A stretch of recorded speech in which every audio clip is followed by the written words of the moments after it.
Hypnose pour maigrir, oui, mais. Bonjour à toutes et à tous, soyez les bienvenus dans cette vidéo. Je suis David Vigneron, je suis infirmier diplômé d'État, je suis formateur en hypnose, formateur en EFT, en thérapie brève et j'ai moi-même perdu 17 kilos durablement et en quelques mois.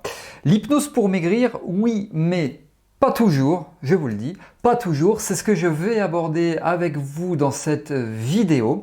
Je vous précise que vous avez la possibilité de vous abonner à cette chaîne YouTube, c'est gratuit. Pour cela, cliquez sur le bouton s'abonner et activez la cloche de notification pour être informé lorsque je sors de nouvelles vidéos. Alors en 2019, au moment où je réalise cette vidéo, ça fait presque 3 ans, j'étais en surpoids. Alors un IMC très élevé, j'étais en surpoids, essoufflé pour un oui, pour un non, la ceinture qui serre, etc. Peut-être que c'est aussi votre cas.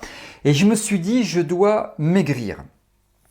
Je connais un petit peu, je me connais et je sais que j'ai pas de problème d'ordre émotionnel. Parce que peut-être que vous avez déjà entendu cela, moi je l'entends pas tous les jours, mais presque tous les jours, les fameux kilos émotionnels. Alors il se trouve que comme je viens de le dire, moi je me connais bien et je savais que ce n'était pas des kilos émotionnels.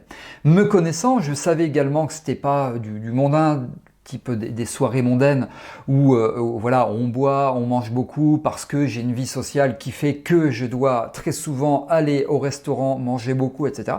J'étais pas du tout dans cela, donc c'était globalement pas lié à des mauvaises habitudes. Globalement, c'était pas lié à des grignotages durant lesquels je mangeais énormément de sucre ou ce genre de choses. Donc pas forcément de mauvaises habitudes alimentaires. C'était pas du mondain. Et puis, j'avais pas de problème particulier à gérer, mentalement parlant, de deuil, de rupture sentimentale, de divorce, de burn-out ou de choses comme ça. Alors vous allez me dire, d'accord, enfin bon, qu'est-ce qui s'est passé? Alors moi d'abord, la première chose que je vous dis, c'est que je suis toujours pas un cas isolé parce que j'ai eu beaucoup de personnes qui sont venues me voir pour maigrir et qui n'avaient pas de problématique. Alors je suis d'accord avec vous, quelqu'un qui vient vous voir et qui vous dit, moi, mon manager a changé depuis 1 an, depuis qu'il est là, c'est le stress absolu, j'en peux plus, j'ai envie de me barrer, j'ai pris 12 kilos depuis qu'il est là. Là, on est dans un autre registre, mais s'agissant de moi et me connaissant, je n'étais absolument pas du tout dans tout cela. La généralité, ce que vous entendez peut-être un petit peu partout, si vous allez voir des psys, des thérapeutes, peut-être que vous êtes vous-même praticien en hypnose, en EFT, en sophrologie, relaxologue ou autre, c'est que pour maigrir, inévitablement ou quasi inévitablement, eh bien, il faut travailler sur la partie psy, sur le mental, parce que ce sont des kilos émotionnels. Eh bien, moi je dis que non. En tout cas pour moi, ça n'a jamais été cela et pour autant, ça m'a pas empêché de perdre 17 kilos en quelques mois. Donc l'hypnose, oui, mais il faut avoir une bonne indication. Il faut avoir une bonne raison d'utiliser l'hypnose quand on veut maigrir. Je dis pas non à l'hypnose. Je dis l'hypnose, oui, mais il faut une bonne indication. Ça doit s'inscrire dans un contexte qui relève de la pratique de l'hypnose, bien entendu. Je me suis toujours dit, à l'époque où j'étais gros, je me qualifie de gros, enfin d'ex-gros, à l'époque où j'étais gros, je me disais, je ne traiterai jamais les problèmes de poids tant que je serai gros, parce que moi, il faut quand même, pour moi, c'est mon avis, une certaine crédibilité quand on aborde cela, premièrement. Et deuxièmement, je ne proposerai jamais de formation tant que je serai gros. Alors attention, on n'est pas dans le même registre que la douleur, vous le savez peut-être, depuis maintenant un peu plus de 10 ans, je propose des formations autour de l'hypno-antalgie, de la prise en charge des douleurs chroniques, d'accord, et pour autant, je n'ai jamais été douloureux chronique. Mais enfin, ça, globalement, c'est pas de ma faute, tant mieux, parce que là, on est quand même sur une pathologie. Mais je trouve que des personnes qui expliquent aux autres comment maigrir tandis qu'elles sont en surpoids, je trouve que ça manque un petit peu de crédibilité. Ça, c'est que mon avis. Moi, je ne vous demande pas de partager mon avis. Vous faites comme vous voulez. Et donc, Quand j'étais gros, je ne voulais absolument pas traiter, parler de problèmes de poids, comment maigrir, comment accompagner des patients pour maigrir, etc. D'ailleurs, je ne le faisais pas parce que je ne me trouvais pas crédible. Alors, donc là on est bien d'accord, hein. Je suis en train de vous dire que l'hypnose, oui, pourquoi pas pour maigrir, mais pas tout le temps. Donc, absolument pas tout le temps, très loin de là. Moi, je n'ai, pour maigrir, perdre mes 17 kilos, je n'ai rien utilisé s'agissant de mental, de coaching mental, s'agissant de neurosciences, s'agissant d'hypnose, de je sais pas quoi, parce que j'avais pas de problème. Tant mieux pourvu que ça dure. J'espère que ça n'arrivera jamais. Alors, des contre-exemples, parce que c'est important aussi de parler de contre-exemples. Là, c'est un ami à moi qui a une fille, hein, c'est pas une personne que j'ai accompagnée, et cette gamine, enfin maintenant, elle a 25 ans, hein, il y a une vingtaine d'années de cela, donc elle avait 5 ans, et elle rentre dans le garage de la maison des grands-parents, et qu'est-ce qu'elle découvre? Drame absolu, déjà, et drame absolu en plus pour une gamine qui tombe nez à nez là-dessus. À 5 ans, elle tombe sur le grand-père mort pendu, qui venait de se suicider, qui s'est pendu. Alors évidemment, choc émotionnel, et depuis, elle a pris du poids jusqu'à devenir obèse, et il n'y a jamais eu aucun travail émotionnel. Là, en revanche, je trouve que c'est vraiment dommage que ce soit de l'EFT, que ce soit de l'EMDR, alors de l'EFT et ou de l'EMDR, et ou de l'hypnose, et ou autre chose, parce que vraiment, ça aurait pu l'aider.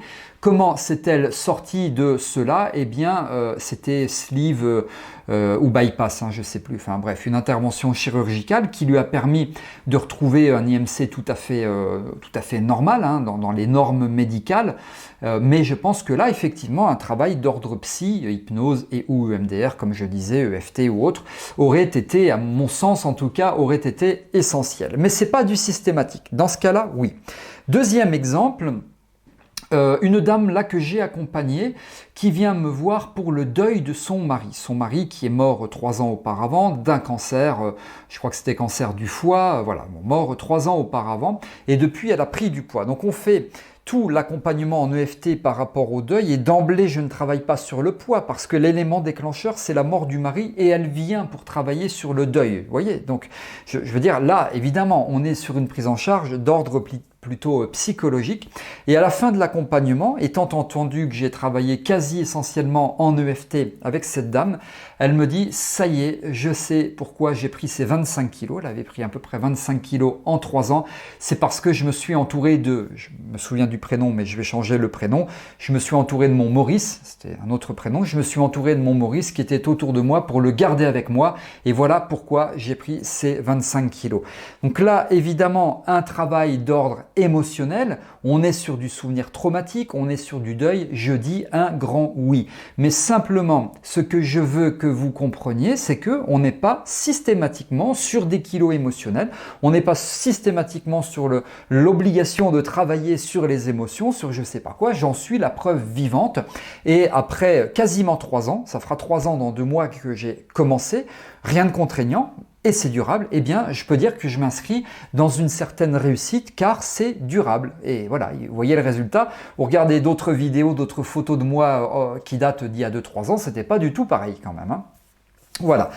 Donc, trouver la cause, c'est important. Et s'il n'y a pas de cause d'ordre mental, d'ordre psy, d'ordre souvenir traumatique, d'ordre du deuil ou autre, ben, ce n'est pas un problème parce que ça existe aussi, c'est possible aussi, et tout cela démontre, si vous partagez mon avis, alors je trouve que ça démontre quand même d'une certaine ouverture d'esprit. Voilà, si vous ne partagez pas mon avis, ben, essayez de réfléchir un petit peu à ce que je dis. J'ai pas souvent raison, mais là je trouve que ça mérite quand même d'y apporter une certaine réflexion parce que je crois que j'ai raison pour cela.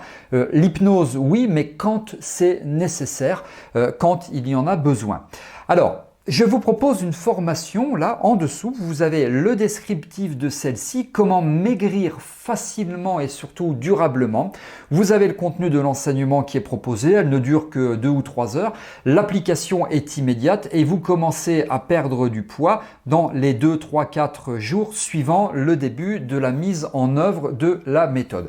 Tout est détaillé en dessous. Si vous avez des questions, des remarques, des commentaires, des suggestions, vous êtes d'accord avec ce que j'ai dit, vous n'êtes pas d'accord, eh bien vous avez la partie qui vous est réservée pour cela sous la vidéo également. C'est la partie des commentaires.